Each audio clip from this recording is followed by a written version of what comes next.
Du soir, bonsoir.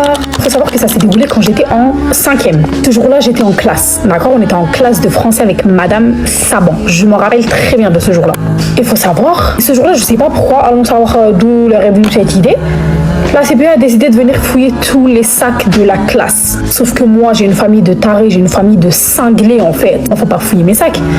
Donc moi, sereine, franchement, j'étais grave sereine. Donc il faut savoir que la CPE, elle était venue, elle faisait sac par sac, sac par sac, sac par sac. Moi, j'étais sereine, mais je me suis quand même dit, en fait, j'avais, je sais pas, j'avais une intuition. Donc j'ai essayé de regarder au cas où ce qu'ils cherchent, c'est dans mon sac. Et je me rappelle même plus de ce qu'ils cherchaient pour vous dire. Et pas, je regarde dans mon sac, je voyais une culotte de ma petite sœur dans mon sac à dos. La culotte de ma petite sœur dans mon sac. Attendez les gars, je crois vous... Je sais ça, la CPE, elle fouillait tout, elle sortait tout et elle le mettait sur la table.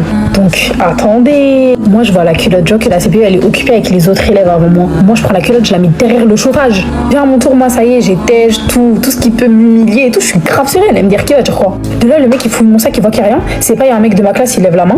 Il dit, monsieur, elle a jeté un truc derrière le chauffage quand vous aviez le dos tourné. J'ai pas compris, en fait. Moi, dans ma tête, je me suis dit, mais what the fuck, c'est un prank, enfin... Non, tu rigoles, c'est une blague. Moi, je me dis, peut-être poisson d'avril, je regarde la date, on n'est pas le 1er avril, j'ai eu des doutes. La CPE, elle est partie voir ce qu'il y avait derrière le chauffage. Ils ont sorti la culotte comme ça. Oh, j'ai eu honte. Et donc la CPE, elle me regarde, elle me dit, tu m'expliques? Mais putain, c'est pas ma faute. Je vous jure, je suis devenue tellement rouge, les filles, j'étais à deux doigts de m'évanouir, je me sentais pas bien. Jusqu'à la CPE, il m'a dit, vous allez bien? Non, je me sens pas bien, tu montres la culotte que j'ai mis derrière le chauffage devant tout le monde, comment tu veux que je me sente bien?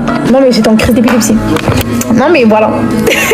Après, qu'est-ce qui s'est passé? Genre, tout le monde a fait que me dire, mais pourquoi t'as mis une culotte? Je sais pas, je me suis trompée. Et moi, dans le sac, il y avait tout. Il y avait des chaussettes, des culottes, il y avait de tout, vraiment. Il y avait de tout.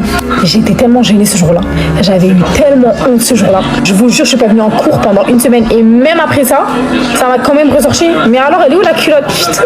En fait, moi, j'étais vraiment l'élément à abattre, je crois, au collège. Mais vraiment. Je pense qu'il n'y a pas une plus grande honte que celle-là. Mais à part le jour où mon prof, il a montré mes serviettes devant tout le monde. Et quand je lui ai dit, s'il vous plaît, monsieur, vous pouvez fouiller mon sac, genre, que entre vous et moi, parce que oui, moi toute ma vie, on fouille mes sacs. Hein. Je lui ai dit quoi? Je lui ai dit, monsieur, s'il vous plaît, vous pouvez fouiller mon sac, genre, en privé, parce que j'ai mes serviettes dedans. Il m'a dit, je m'en fous. Oh, je me suis fichée devant tout le monde. Non, vraiment.